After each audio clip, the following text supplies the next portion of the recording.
Okay, let's unpack this. Imagine for a moment you're enjoying a beautiful summer evening, and then zap, a mosquito lands on your arm. You swat it, perhaps mid-bite. There's no complex ethical dilemma there, right? Maybe a fleeting thought of annoyance, but certainly no lingering guilt. Now contrast that with another scenario. You're carefully tending your garden, admiring the delicate petals of a bloom, and you accidentally, clumsily, step on a butterfly. Its iridescent wing crumbles beneath your shoe. That image, that feeling, it sticks with you, doesn't it? For hours, maybe even days. Or consider this. The very thought of kicking a dog, even a playful nudge, is utterly unthinkable for most of us, sparking an immediate visceral reaction of outrage or disgust. Yet if you spot a cockroach scurrying across your kitchen floor, your instinct is likely to reach for the nearest shoe, barely a second thought. What is truly going on in these moments? Why are our emotional responses so dramatically different when in each instance it involves the cessation of a life? This isn't just about your specific choices or personal quirks. It points to a fascinating universal human paradox that challenges our most deeply held beliefs about right and wrong. Welcome to the Deep Dive, where we take your sources, articles, research, our own notes, and extract the most important nuggets of knowledge to help you cut through the noise and truly understand what matters. Today, we're diving into a thought-provoking collection of insights from a source titled Aesthetic Morality, the Selective Heart of Human Ethics, which profoundly challenges our fundamental understanding of what we call ethical behavior. It's going to make you look at your own moral compass and the world's in a surprisingly new and perhaps a little uncomfortable light. Yeah, and what's truly fascinating here is that this deep dive asks us to seriously consider that our moral compass isn't as objective, as universally principled, or as rationally derived as we often believe it to be. Instead, we'll explore the potent, if unsettling, idea that what often masquerades as deeply held rational morality is in fact profoundly intertwined with our aesthetic preferences, our deeply ingrained tastes, our visceral feelings of beauty, our instinctual reactions of disgust, and our capacity for empathy as it's triggered. The source suggests these aren't just secondary factors influencing our judgments, but are often the very foundational drivers of our ethical decisions. Our mission today is to uncover precisely why we assign such drastically different value to different forms of life, not solely based on some inherent objective worth, but crucially, on how that life appears to us, how it feels to us, how it fits into a compelling narrative.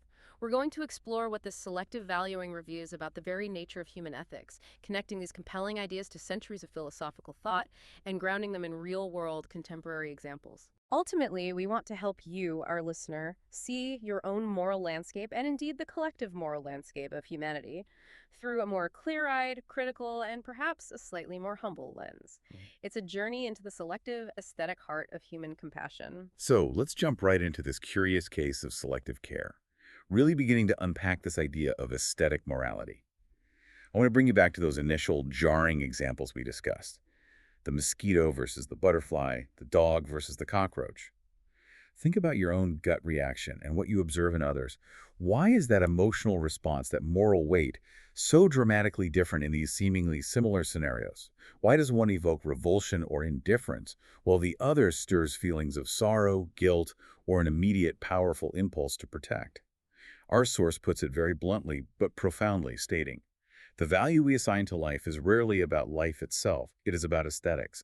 We grieve the beautiful, tolerate the neutral, and annihilate the disgusting. Now, that's a startling claim, isn't it? It really is. It basically throws a wrench into how we usually think about morality. Yeah, it means that our deep-seated sense of right and wrong, the very foundation of our ethical framework, might be nothing more than taste.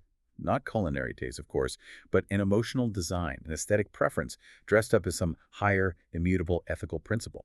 Exactly. It implies that our perceived morality is, at its core, a system of subjective preferences, driven by how things look and feel to us. That's a huge challenge to how many of us perceive morality ourselves and even societal justice. A truly compelling insight from the source is how it clearly defines this concept, giving it a name: aesthetic morality.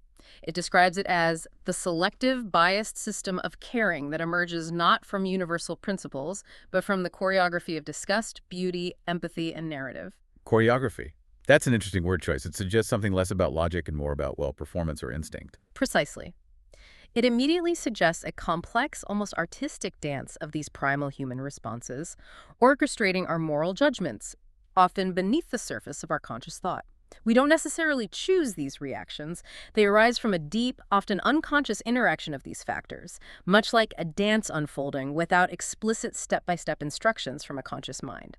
This means we often feel guilty or we feel a strong moral impulse, not because some action objectively transgresses a universal ethical law, but fundamentally because it feels wrong. It clashes with our aesthetic sensitivities, our pre-programmed You're preferences. right, and the analysis the source provides here is particularly incisive.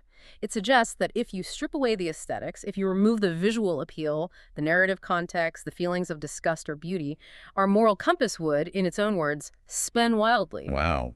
Spin wildly. That suggests a profound instability, doesn't it? A deep-seated fragility in our perceived ethical framework.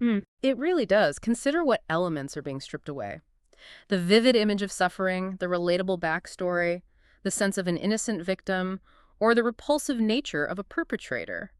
Without these aesthetic anchors, our rational justifications often dissolve, revealing that they were, in many cases, built on a foundation of subjective aesthetic judgments. So I encourage you, the listener, to think about moments in your own life when your moral judgment felt more like an instinctual gut reaction than a carefully reasoned ethical decision. Yeah, you might be surprised how often that happens and what aesthetic cues were really at play. This concept becomes particularly vivid when we start looking at how these aesthetic preferences play out in the real world, Right. influencing not just individual choices, but collective action. Psychologists have a well-documented phenomenon called the identifiable victim effect. It's a powerful psychological reality, and the source provides a clear, heartbreaking example. There's far more donations, far more widespread emotional response and action than abstract statistics about a million hungry children. Think about that for a moment. What is it about that one image, that one face, that makes it so much more powerful, so much more morally compelling than the sheer overwhelming scale of abstract suffering represented by a vast impersonal number? It speaks directly to this idea of aesthetic morality and how our brains process information. And the why behind this effect is quite profound, and it ties directly back to our discussion of aesthetics. Beauty, relatability, and what the source calls narrative proximity are key. Narrative proximity. Yeah. So how close the story feels. Exactly. They make suffering visible and personal, transforming it from abstract background noise into a compelling call for action. When you see a face, a specific individual, you can more easily project yourself into their shoes, understand their plight, and feel a connection. It becomes real, not just a number. Right. This individualization is an aesthetic act. It gives the suffering a form, a story, a visual and emotional resonance that a statistic, however dire, simply cannot convey. From a psychological perspective, this taps into what we call the affect heuristic. We rely on our emotional responses, our gut feelings, to make judgments rather than a more laborious statistical analysis. Like heuristics and biases work generally. Precisely. It also relates to availability bias, where vivid, easily recalled examples like that single photo exert a disproportionate influence on our perception of an issue. The implications of this are quite significant. Our sympathy doesn't scale with the actual magnitude of suffering. Instead, it curates itself. It curates, like it picks and chooses. Yeah, it selects and filters based on what manages to capture our attention and, crucially, our emotions. This effect is why, for instance, we might see a massive public outcry and fundraising effort for a child trapped in a well, a highly visible, narratively compelling individual plight. Right, everyone remembers those stories. Exactly. While the ongoing chronic suffering of millions due to systemic poverty or disease, which is less visually dramatic, less aesthetically clean, or less relatable to a single individual, often goes overlooked, generating far less public action or empathy. Our moral radar, it seems, is finely tuned to the surface, to the appearance of suffering, rather than its objective scale or rational importance. That's a sobering thought about the, well, efficiency of our compassion, isn't it? And this idea of an instinctive emotional foundation for our morality isn't some fringe concept. It's a prominent thread in modern psychology. Jonathan Haidt, a prominent social psychologist in his influential book, The Righteous Mind, famously argued that morality is less like a rational, impartial judge and much more like an enormous, powerful elephant. The elephant metaphor, yeah. It's very powerful. That elephant represents our instinctive, emotional gut reactions, what Daniel Kahneman might call System 1 thinking. The fast, automatic stuff. Right. Reason in this metaphor doesn't lead the elephant. It comes later, not as an architect, but as a lawyer, defending whatever the elephant already did. A lawyer. That's perfect. It just comes up with justifications after the fact. Exactly. In other words, we don't first reason our way to a moral conclusion and then feel it. We feel it first, and then we deploy our rational faculties, our system too, to find the reasons to justify that feeling. It's a powerful reversal of what we often assume about our own ethical process. So I wonder, how often do you, as a listener, find yourself rationalizing an emotional decision after the fact? Constructing elaborate arguments to convince yourself and others that your gut feeling was, in fact, a carefully considered logical choice. This insight suggests it happens far more often than we realize, shaping everything from our personal choices to our political affiliations. The implications of this elephant and rider dynamic are vividly illustrated by what has become a classic, almost comically stark example from our source. The vast contrast between the public reaction to the death of a panda versus the ongoing annihilation of millions of chickens. Ah, yes, the panda versus the chicken. It's almost absurd when you put it like that. It really is. The death of a single panda, particularly if it's a charismatic zoo resident or symbol of conservation, often shakes the internet, generating global headlines, an outpouring of grief, and considerable financial contributions to conservation efforts. We rush to mourn and protect. People go crazy for pandas. They do. Meanwhile, the staggering number of millions of chickens slaughtered daily worldwide remains, as the source puts it, a culinary footnote. Oof. A culinary footnote. That's harsh but true. It's an accepted, almost invisible part of our daily lives, rarely sparking widespread outrage or even a moment's pause for ethical reflection. Why this vast disparity in moral concern? Well, the panda is undeniably exquisitely designed to trigger our protective instincts. It's the cuteness factor, right? Big eyes, fluffy. Exactly. It's photogenic, fluffy, large-eyed, embodying the qualities of neoteny, or childlike cuteness, that appeal deeply to us. It's rare, symbolic of wilderness, and innocent in its appearance. It evokes a powerful aesthetic response, feelings of beauty, vulnerability, and even a certain childlike appeal. It's incredibly easy to aestheticize, to imbue with a compelling narrative of fragility and preciousness. Whereas the chicken, not so much. Right. The chicken, on the other hand, is largely mass-produced, faceless, served in buckets. Its individuality is stripped away. We don't see the individual chicken, we see a commodity, a protein source. It lacks that individual aesthetic appeal, that narrative proximity, that direct emotional hook. Our sympathy, rather than scaling objectively with the capacity for suffering, curates itself based on these aesthetic and emotional cues. It reminds me of those early internet memes where a particularly adorable animal would get more online attention than a significant global event. We really are quite predictable in our aesthetic leanings, aren't we? That's a great point. And this aesthetic bias isn't just limited to animal welfare either. It affects broader environmental concerns. Oh, absolutely. Where charismatic megafauna like pandas, elephants, or whales often receive the lion's share of conservation funding and media attention, sometimes at the expense of less pretty, but ecologically vital species. Like insects, fungi, or obscure plant life. Yeah. The stuff that actually holds the ecosystem together sometimes. Right. And it impacts news coverage, where visually striking tragedies or dramatic stories often overshadow chronic, less dramatic, but equally devastating suffering or systemic issues. This insight suggests that our aesthetic preferences can make some lives inherently more worthy of our attention, our empathy, and our moral concern, simply based on how they appear to us, how well they fit a compelling narrative, or how easily they trigger our emotional elephant. So what does this all mean when we look back through the history of human thought and ethics? This idea that our morality is perhaps more complex and less objective than we'd like to believe is far from a modern revelation. Right? Thinkers have grappled with this before. Absolutely. It's an observation echoed by some of the great thinkers. Take Friedrich Nietzsche, for example. He was famously skeptical of conventional morality, and as our source points out, he sneered at morality as a herd instinct. Herd instinct. Strong words. Very. For Nietzsche, values weren't some universal, inherent truths handed down from on high. Instead, he saw them as aesthetic preferences sanctified by repetition. Preferences that society, over time, adopted, normalized, and then elevated to the status of undeniable truth. So, we just got used to thinking something was right and then called it truth. Kind of. His challenging question wasn't simply what is right, but more pointedly, who benefits from calling this right? He sought a powerful, almost Machiavellian link between aesthetics, cultural conditioning, and the exercise of power in defining what is considered moral, suggesting that our moral frameworks serve to maintain specific social orders and power structures. That's a powerful and perhaps unsettling idea. Does the source offer any counterarguments or a way to mitigate these aesthetic biases, or are we simply trapped by them? because many would argue that certain moral truths are objective and universal, transcending aesthetics.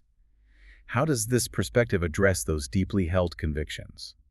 That's a crucial question, and the source leans towards observation rather than offering a simple solution, though it does imply that awareness is the first step. It doesn't deny the feeling of objective morality, but rather probes its origins. Okay, so it's about understanding where the feeling comes from. Exactly. And to that point, connecting this to other great thinkers, even philosophers who championed compassion, struggled with this inherent selectivity. Arthur Schopenhauer, for instance, believed that compassion was the only true moral instinct. Okay, compassion is the core. He saw it as the direct, unselfish recognition of suffering in others, a rare glimpse beyond the veil of Maya into universal suffering. However, even Schopenhauer, while advocating for this profound empathy, admitted that we only extend it to what we perceive as kindred. Ah, there's the catch. What we perceive. Right, what we can relate to, what aesthetically resonates with us.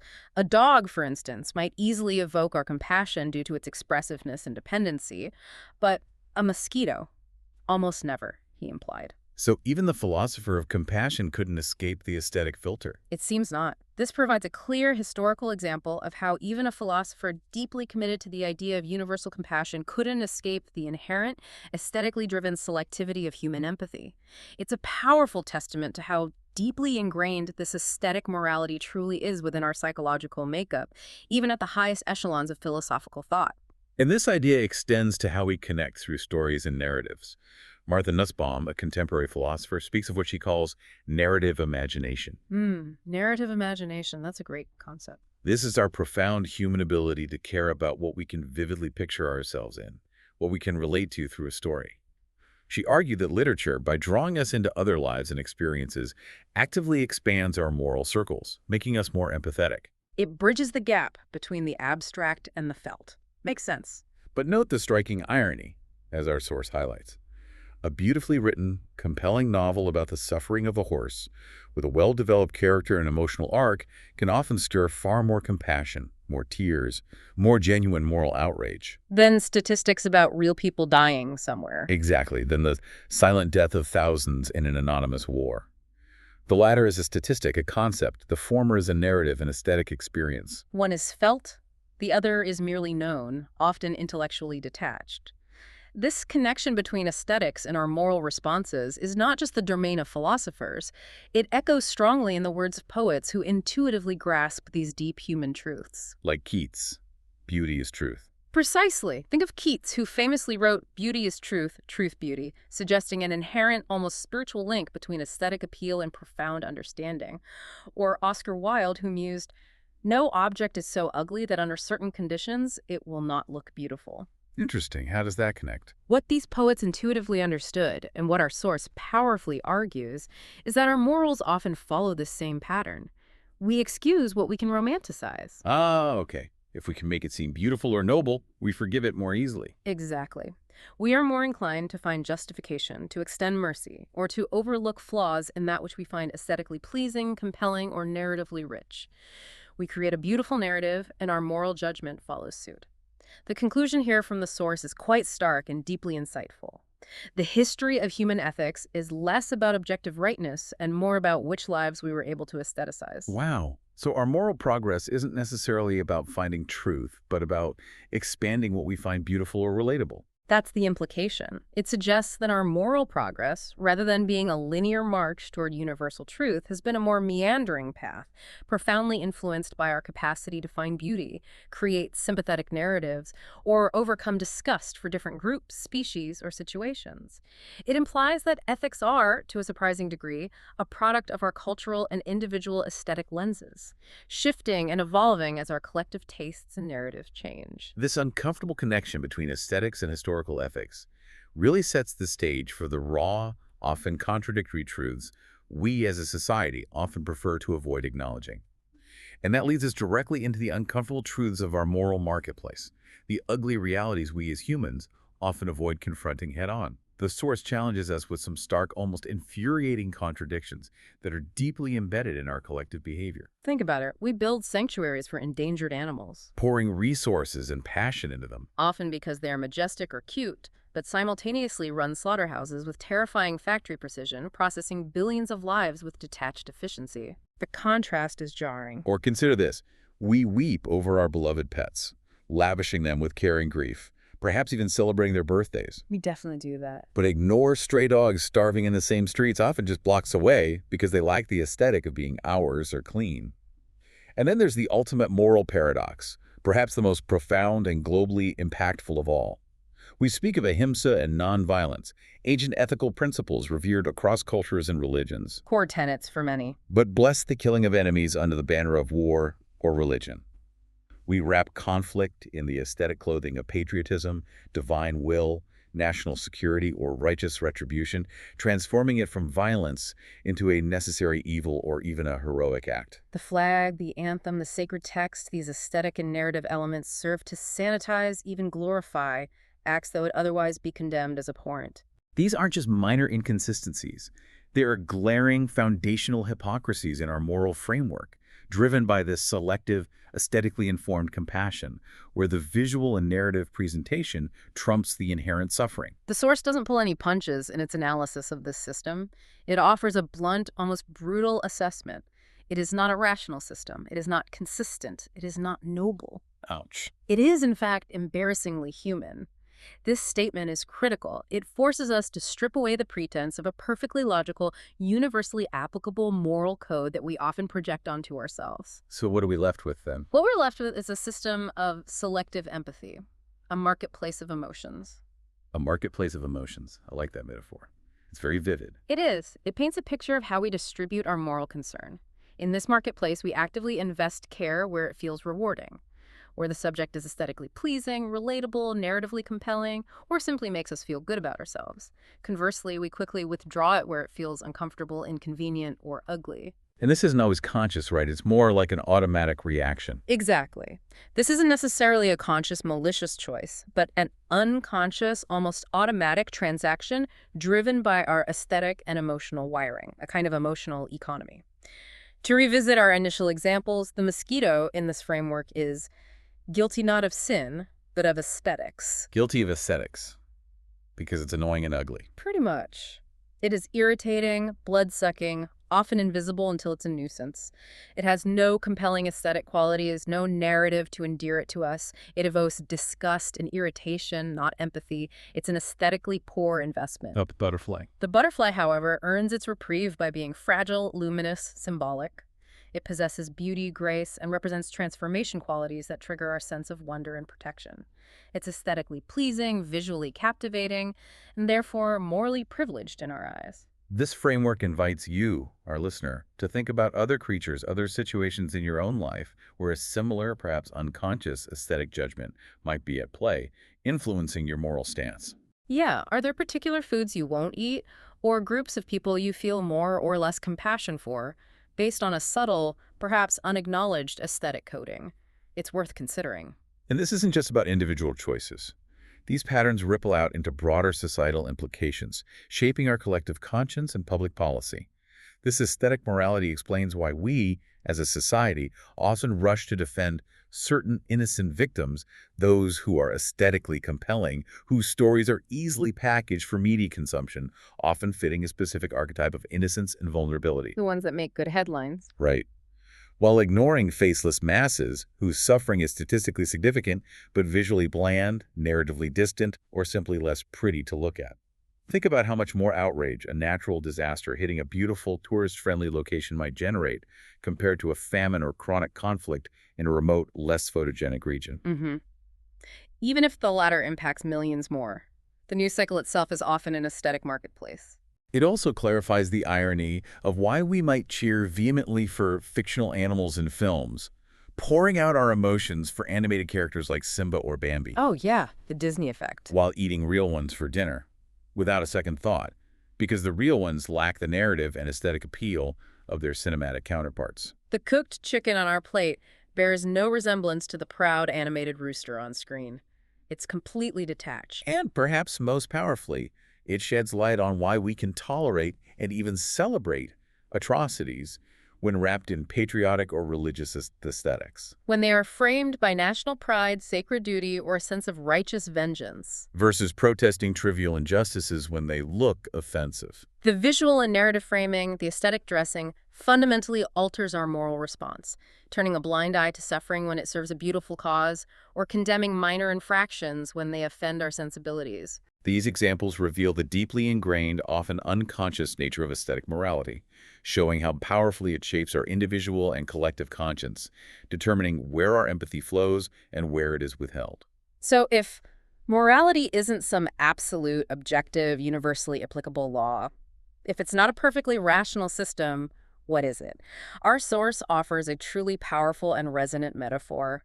It is a mirror, A mirror, how so? a reflection of what makes us feel good about ourselves. This perspective suggests that our moral code isn't a set of external commandments that we strive to uphold, but rather an internal construct, deeply tied to our self-perception, our emotional comfort, and our desire to see ourselves as good. So it's reflecting our own biases and needs back at us. Essentially, yes. It's a mirror reflecting our own values, our own biases, and our own innate responses back at us. What does this mean for your personal moral framework? Does it make you question the origins of your own definitions of right and wrong? Does it imply that our morality is, in a profound way, a form of self-care for our conscience? The source goes on to elaborate on this feeling-based code, breaking it down into 4 potent categories, almost like a quick reference guide to our aesthetic morality. First, if it disgusts us, we call it evil. Okay, the visceral reaction. Exactly. This is primal. Consider how many taboos, from cannibalism to certain forms of bodily harm, are condemned not just rationally, but with a profound sense of revulsion. It can also extend to societal disgust for behaviors like betrayal or corruption, which are deemed morally reprehensible. Right, makes sense. What's next? Second, if it uplifts us, we call it sacred. This speaks to things that inspire awe, beauty, or profound connection. Like nature or heroism? Be it a majestic, untouched ancient forest, an act of selfless heroism that transcends individual gain, or the solemnity of a sacred ritual. We elevate these to a special, untouchable status, often associating them with profound moral good. Third, if it comforts us, we call it good. Comfort, like tradition or community. Exactly. This category captures behaviors, traditions, or beliefs that provide security, familiarity, or a sense of belonging. The warmth of family loyalty, the predictability of cherished traditions, the supportive embrace of a community, these are the things that make us feel safe and at ease, and we naturally deem them morally sound and inherently good. Okay, and the last one. And fourth, if it threatens us, we call it necessary. The justification for hard measures. Right. This is where the justification for violence or harsh measures often arises. If something is perceived as a threat to our physical safety, our group's survival, our way of life, or even our perceived social order, actions taken against it are deemed not just permissible, but morally essential for survival. Think of self-defense, national security measures, or punitive justice systems. Precisely. This coding system effectively simplifies complex ethical decisions into a series of often immediate, visceral emotional responses, making our moral landscape far less rational and far more reactive than we might want to admit. Okay, let's unpack this a bit more, because it's crucial to understanding the underlying mechanism at play. When we strip away the aesthetic coding, when we try to look beyond the beauty, the disgust, the comforting narratives, the perceived threat, we see something fundamental about morality. It's not universal, far from it. No, it's really not. The source clearly states that it is instead narrative-dependent, sense-dependent, culture-dependent. Those 3 dependencies are key. This means our morals are profoundly shaped by the stories we tell ourselves and are told by our societies, narrative-dependent, by what we see, hear, feel, and taste, sense-dependent, and by the specific cultural context in which we are raised, culture-dependent. Which brings us right back to Nietzsche's concluding thought on the matter. It is not truth, but taste. It's not an objective, immutable truth, but rather a cultivated preference, deeply ingrained by our experiences and surroundings. Let's delve deeper into what narrative-dependent, sense-dependent, and culture-dependent truly means, because these are the lenses through which we construct our moral reality. Our moral judgments aren't formed in a vacuum. They're constantly influenced by the stories we consume, be they historical accounts, religious texts, news reports, or even fictional tales. So the stories shape who we think is good or bad. Absolutely.